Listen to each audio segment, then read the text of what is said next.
দুনিয়ার কোনো মুফতির ক্ষমতা নাই এই ছবি তোলাকে হালাল বলার কোনো ক্ষমতা পৃথিবীর কোনো মুফতি সাহেবের নাই। অনর্থক বসে ছবি তুলতেছেন, হাজার বার কবিরা গুনাহ হারাম। বসছেন বেহেশতের বাগানে, করতেছেন কবিরা গুনাহ। লজ্জা শরম নাই দেখে আবার হাসতে আছেন বসে বসে। না, আমি খুব খুশির কথা বলতেছি। সূর্য সন্তান জাতির রাহবার ওলামায়ে কেরাম, প্রত্যেকটা মানুষকে আমি আল্লাহকে সাক্ষী রেখে বলি, একটা লোক পারলে বুকে হাত দিয়ে বলেন তো যে হাফিজ ভাই আমি টাচ মোবাইল চালাই কিন্তু আমার গুনাহ হয় না। একজন দাঁড়ান, আমি কপালে চুম্বন করব আপনার, যে আপনার হাতের দ্বারা গুনাহ হয় না, মোবাইলের কারণে চোখের গুনাহ হয় না, জবানের গুনাহ হয় না, অন্তরের গুনাহ হয় না। আপনি নিজেকে তো বহু বাহাদুর মনে করতেছেন। একজন পারলে দাঁড়ায় বলেন যে আমি টাচ মোবাইল চালাই কিন্তু গুনাহ হয় না আমার। বাচ্চার হাতে মোবাইল দিছে কত অযোগ্য বাবা, অযোগ্য মা বাচ্চার হাতে মোবাইল তুলে দিছে। মানে একটা ছুরি নিয়ে গলা কাটা, এটা ডাইরেক্ট জবাই করা, আর মোবাইল হাতে দেওয়া ইনডাইরেক্ট সন্তানের জীবন যৌবন লেখাপড়া দুনিয়া আখেরাত বরবাদ করা। আমার কথাকে কাউন্টার দেওয়ার কোনো সাহসী ব্যক্তি থাকলে দাঁড়াও। মোবাইল কি ক্ষতি করে নাই? লেখাপড়া, চরিত্র, মান সম্মান, দেহ, বডি, চোখের পাওয়ার নাই, হার্ট দুর্বল, কিডনি দুর্বল, সব কিছু ধ্বংস করে ফেললো এই মোবাইল। এক মরণস্ত্রের নাম মোবাইল। আর এটাকে এত কোলের মধ্যে রাখে, মাথার পার্শ্বে রাখে, বাথরুমে সেখানে ওটা আছে। মাকে ছাড়বে, বাপ ছাড়বে, মোবাইল ছাড়বে না। মরলে মোবাইল গলায় নিয়েই মরবে। ব্রাস্ট হয়ে যায় মোবাইল, আগুন ধরে যায়, এরপর এটা আসল। আল্লাহ মোবাইলের গুনাহ থেকে আমাদেরকে হেদায়াত দান করুন, হেফাজত করুন। কেরোসিনের পাত্রের মধ্যে যদি মধু রাখেন খুব মজা হবে না? হ্যাঁ, তো গুনাহের পাত্র আপনার মোবাইলের কারণে চোখ নাপাক, হাত নাপাক, জিহ্বা নাপাক, অন্তর নাপাক। এখানে কি বয়ান আপনার অন্তরে ঢুকবে? আপনি তো মোবাইল হাতে নিয়ে কলবের দরজাকে বন্ধ করে রাখছেন। এ কথাগুলো বলার মানুষ নাই। আসি আমি মরে যাব, বলাও বন্ধ হয়ে যাবে। আর আপনাদের অন্তর এত নষ্ট হইছে যে এতগুলো হুজুর বয়ান করলো, কারো লাগলো না, আপনার লাগলো কেন? আপনারে বাদ, মোবাইল বাদ দেওয়া যাবে না। বক্তা বাদ দাও, মোবাইল বাদ দেওয়া যাবে না। এদেশে বক্তার অভাব। যারা মোবাইলের পক্ষে বলে তাদের ডানো। বক্তা বাদ দিতে রাজি, মোবাইল ছাড়তে রাজি না। মানে একটা প্রতিযোগিতা চলতেছে, কে কত গুনাহ করে দ্রুত জাহান্নামে যাবে, একটা প্রতিযোগিতা চলতেছে। দেখেন না, গাড়িতে উঠাই মোবাইল খুলে লেখতেছে। লেখতে তো আর বিসমিল্লাহ লাগে না, কালিও লাগে না। একজনের বিরুদ্ধে দিয়ে দিছে লেখা, কোনো এক আলেমের বিরুদ্ধে লেখছে, অথচ আউজুবিল্লাহও পারে না, বিসমিল্লাহও পারে না। আবার বন্ধুকে টেলিফোন করে, দেখো তো বন্ধু একটা লেখা দিছি অমুকের বিরুদ্ধে, কেমন হলো দেখো তো, আমি কত বাবার অযোগ্য সন্তান। গর্ব করে, একজনের ইজ্জতকে নষ্ট করে আবার টেলিফোনে গর্ব করে। মোবাইল হাতে নিয়ে সালাম জবাই করছে, সালামের হ্যালো ছাড়া আর কোনো কথা নাই, সালাম নেই, হ্যালো বা সালাম জবাই হয়ে গেছে। অথচ বাংলাদেশের, বললে ভুল হবে, পাক ভারত উপমহাদেশের শ্রেষ্ঠ আলেম আমাদের বাইতুল মুকাররমের খতিব একটা বাটন মোবাইল চালায়, জুতা পরে নাম্বার ছাড়া। কারণ এর এলেম কালাম নাই তো, ওই জন্য বাটন মোবাইল চালায়। আর ফকিরের ফোলা তো, ওই জন্য কিনার টাকা নাই। এরা মানুষ না, আপনারা মানুষ, আমরা অমানুষ। আল্লাহ হেদায়াত দান করুন। ছোট বাচ্চার হাতে মোবাইল, চিন্তা করতে পারেন। এই যুবকদের এই দুইটা জিনিস ধ্বংস করছে।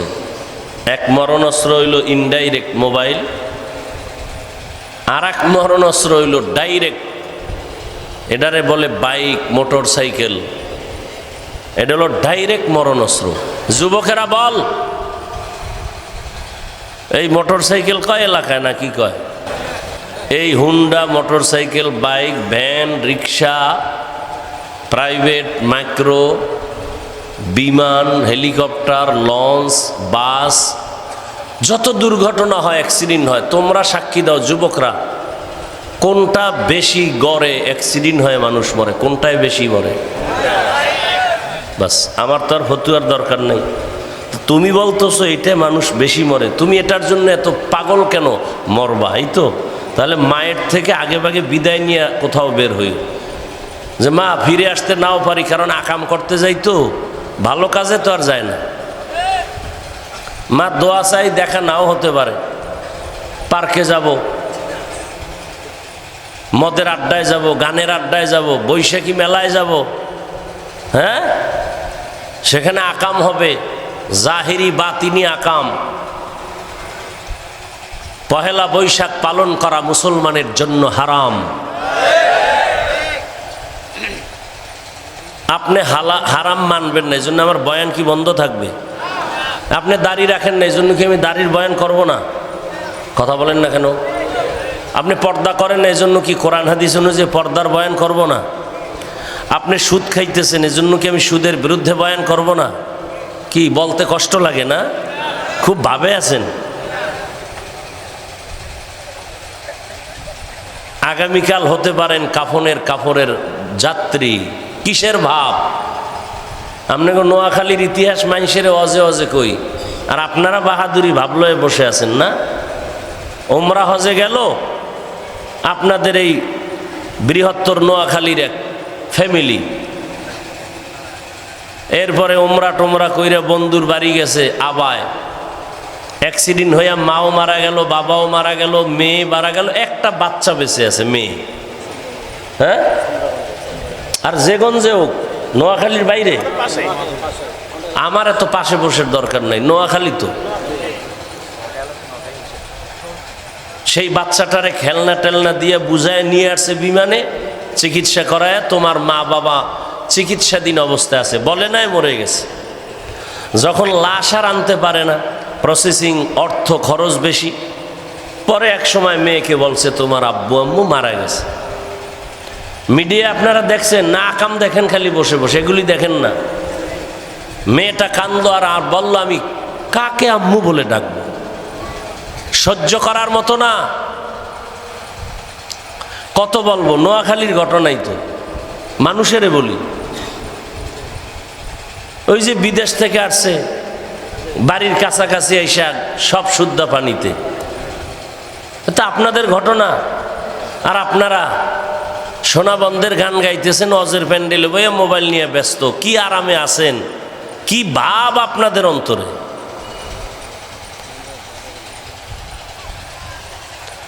অথচ নোয়াখালীর কথা আমরা বয়ানের মধ্যে উদাহরণ টানি, খারাপের দিকটাও টানি, ভালোর দিকটাও টানি। নামের শুরুতে আল্লামা, মুফাসসিরে কোরআন, আমারটাই লেখছেনি, আল্লাহ সারাইছে, আল্লামা লেখে। কত বড় দুঃসাহস! আল্লামা লেখলে, হাবিবুল্লাহ মিসবাহ রহমতুল্লাহ লিখলে কামে লাগে। তারা আল্লামা, আর ফেসবুক চালায় গাড়ির মধ্যে বসে বসে, নামাজ বা জামাত পড়ে না। খোদার কসম, সে কোনো আল্লামা হতে পারে না। কিসের আল্লামা, কিসের মুফাসসির?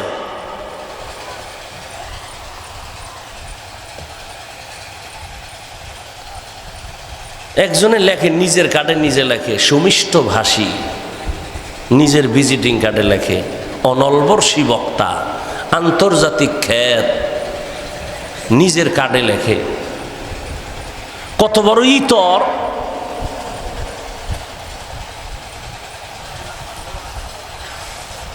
আমি সব সময় বলি, নিয়ামত দান করেন আল্লাহ, ধরে রাখার দায়িত্ব বান্দার। কই আমার নামে যে কিছু লাগবে না, আমি খালি কুয়াকাটা হুজুর লিখে দেন না, 6 নম্বরে লেখেন, দেখি লোক আইনি।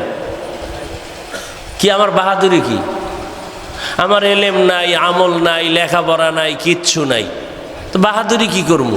কণ্ঠ দেশে আল্লাহ, এ ঘুমের মধ্যে আল্লাহ লয়ে গেলে এক বক্তা না একটা চিৎকার দিছে, কণ্ঠ বয়ে গেছে, মনে নেই। তা আল্লাহ কণ্ঠ নিতে কয় সেকেন্ড লাগে? কিসের বাহাদুরি? এই এগো হেদায়েত হয়ে গেছে, ওই যে কইছি না, হেদায়েত জাগো হবে, এরা উঠবে। এগো হেদায়েত হয়ে গেছে মোটামুটি, আর বয়ান লাগবে না এই জীবনে।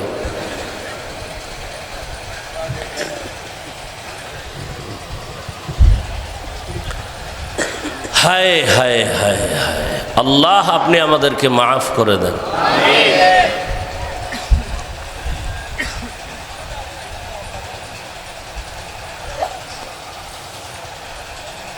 জীবনে একটা ছোট্ট আমলও যদি আল্লাহর কাছে পেশ করতে পারেন, ওয়াল্লাহি জান্নাত পাবেন। কিন্তু কি আমল আছে বলেন আল্লাহর কাছে পেশ করবেন? নামাজ। নামাজ তো পড়েন মানুষের দেখানোর জন্য।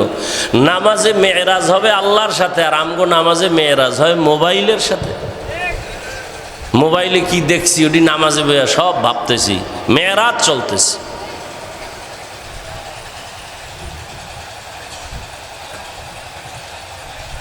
আল্লাহ হেদায়াত দান করুন। খারাপ লাগতেছে, কি আর করার, আকাম করবেন এতে দোষ নাই, আর আমি বললেই না আমার দোষ। মরাডারে মারো কেন, কয় লড়ে কেন।